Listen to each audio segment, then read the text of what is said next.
Centre नियंत्रण एवं विनियम विधेयक पर आज मुझे आपने बोलने का मौका दिया। सबसे बड़ी चीज कि ये बिल क्यों जरूरी था।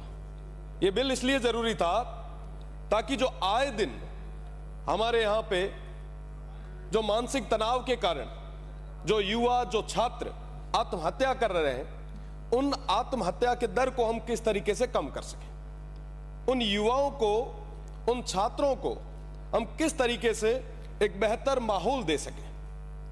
मुझे कहने में बड़ा दुख होता है कि समिति में जाने के बाद में भी इस बिल में छात्रों को लेके जो छूट, जो बेहतर माहौल की मांग जो की गई थी वो नहीं मिल पाया। आपने क्या किया? आपने किए जुर्माने कम किए, कोचिंग सेंटर्स को प्रोटेक्ट किया। जाहिर सी बात है, कोचिंग सेंटर आप चलाएं, स्टेट में कोचिंग सेंटर होने चाहिए, नए युवाओं को मौका मिले, इसलिए तमाम चीजें होनी चाहिए, बाहर के राज्यों के विद्यार्थी यहां आने चाहिए। पर साहब, आप जो जुर्माने कम करके इनडायरेक्टली जो बेनिफिट दे रहे हो, क्या ये उन छात्रों के साथ ठीक है? आप देखें कि साहब फीस स्ट्रक्चर पे कोई बात आपने नहीं की। सबसे बड़ी जो समस्या है, हर व्यक्ति आर्थिक रूप से संपन्न नहीं होता, हर युवा आर्थिक रूप से संपन्न नहीं होता। फीस का एक बैरियर होना चाहिए, पर उस बैरियर की कोई बात नहीं। चारों तरफ लूट खसोट मच रही है। मेरे से पहले भी सम्मानित सदस्यों ने यह बात रखी। मुझे लगता है कि इस पे पुनः विचार करना चाहिए। साथ ही साथ थोड़े दिन पहले आपने देखा होगा, एक वीडियो काफी चला था। एक प्रतिष्ठित कोचिंग इंस्टीट्यूट में एक बच्ची टॉप फ्लोर पे नीचे कूदने के लिए तैयार थी, दो टीचर्स ने उसको बचाया। ये स्थितियां आए दिन अपने प्रदेश में हो रही है, ना सिर्फ कोटा में, बल्कि जहां जहां भी कोचिंग इंस्टीट्यूट है वहां सब जगह ऐसी घटनाएं आए दिन हमें देखने को मिलती है। पर साहब, इसकी बात कौन करेगा?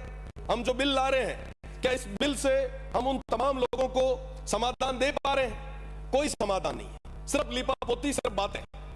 मुझे लगता है कि ऐसे बिल के कारण, जिसका जो सही अर्थ, जिस दिन पहले दिन जब ये बिल आया तो विपक्ष के भी कई साथियों से मेरी बात हुई, उन्होंने कहा कि बहुत जरूरी बिल था और अच्छा हुआ है कि ये बिल ले आए। पर साहब, इस बिल का जो उद्देश्य था वो पूरी तरीके से खत्म हो चुका। मैं आपको कहना चाहूंगा कि यहां पे 200 सम्मानित सदस्य बैठे हैं और 200 अपने बलबूते पे चुनाव जीत के लोकतांत्रिक सिस्टम से यहां तक पहुंचे हैं। इनके जिले की टीमें बनी है, कमेटियां बनी है। उन जिले की कमेटी में यहां बैठे हुए सम्मानित सदस्य हैं, वो भी मेंबर नहीं है। क्या किया है आपने? ब्लॉक स्तर पे कम से कम अगर आप कमेटी बनाओ, कोई प्रधान या कोई जनप्रतिनिधि को उसके अंदर सदस्य तो बनाए। अभी थोड़ी देर पहले विपक्ष के एक साथी कह रहे थे कि साहब ये सिस्टम तो पूरा एक दो अधिकारी हैं वही चला रहे थे और आगे भी वही चलाएंगे। साहब, इससे आपकी जो इमेज है वो नेगेटिव हो रही है।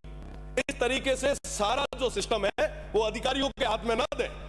जनप्रतिनिधि जो चुन के आते हैं, उनके पास उनकी बात रखने की जगह होनी चाहिए। हर व्यक्ति सदन में छोटी छोटी चीजें लेके नहीं आएगा। कमेटी जो है जिला स्तर पे, आपने क्या किया? हर तीसरे साल साहब वापस इनको कोचिंग इंस्टीट्यूट्स को, जो छोटे कोचिंग इंस्टीट्यूट है उनका रजिस्ट्रेशन होगा। बड़े कोचिंग इंस्टीट्यूट के तो अधिकारी आपके घर जाके पन्ना दे आएंगे और जो कमजोर है वो दर दर मारा मारा फिरेगा, साहब एनओसी दो, साहब एनओसी दो। क्या साहब, भ्रष्टाचार के लिए आप 4 दरवाजे नए क्यों खोल रहे हैं? आपने एक चीज और इसमें लिखी, सुझाव पेटी का, शिकायत पेटी का। अरे साहब, आप मुझे बताइए कितने विभागों के लिए सुझाव और शिकायत पेटी का रखी गई है और कितने मंत्री जाके उन शिकायतों को पढ़े? कभी पढ़ा है क्या साहब? एक भी जगह नहीं है। फिर ये क्यों, ये नया नाटक क्यों? कोई बच्चा जाके शिकायत दे आएगा, पीछे से कोई आके निकालेगा, पढ़ेगा, अच्छा शिकायत दी है, रुको इलाज करते हैं। साहब, ये क्या है? किस तरीके से कर रहे हैं हम लोग? अगर वाकई आप चाहते हो बच्चे का इलाज, तो साहब ईश्वर ही करे, इया मिनत को नहीं वे। मैं आपसे तो यही निवेदन करना चाहूंगा कि ये जो बिल आया है, इसका जो मूल उद्देश्य, हम उससे ना भटके। तमाम चीजें होती रहेगी, ये युवाओं से जुड़ा हुआ विषय है। आने वाली पीढ़ी पूछेगी। ये युवा जो आज किसी कोचिंग इंस्टीट्यूट में तैयारी कर रहे हैं, जब कहीं विभाग में बैठेंगे, यहां आके बैठेंगे तो कहेंगे कि साहब हमसे जो पहले यहां पे माननीय सदस्य थे उन्होंने क्या क्या बिल किस किस तरीके से लाए। आप एक नजीर पेश करो। आप तो खुद मंत्री जी बहुत मजबूत आदमी हो, आपको तो मजबूती से बिल लाना चाहिए। आपको तो एजुकेशन सिस्टम की पूरी बागडोर हाथ में दे रखी है, हायर एजुकेशन जैसा बड़ा डिपार्टमेंट आपके पास में। आप तो कॉलेज और यूनिवर्सिटीज को टाइट करो ताकि हमारी आने वाली पीढ़ी को, उन तमाम युवाओं को कोचिंगों के भरोसे जाना ही नहीं। आप तो उन सिस्टम को इस तरीके से मजबूत करो और मुझे पता है, मुझे पूरा भरोसा है कि आप मजबूती के साथ करेंगे। पर कहीं ना कहीं ये जो तमाम चीजें जो फैलाई जा रही है, इससे आपके एक ऑरा को डैमेज करने का प्रयास किया जा रहा है। मेरा तो निवेदन है कि इन छात्रों के हित में आप सोचें। साथ ही साथ अभी भर्तियों की बात चल रही थी, माननीय सदस्य, मैं अपनी बात खत्म कर रहा हूं।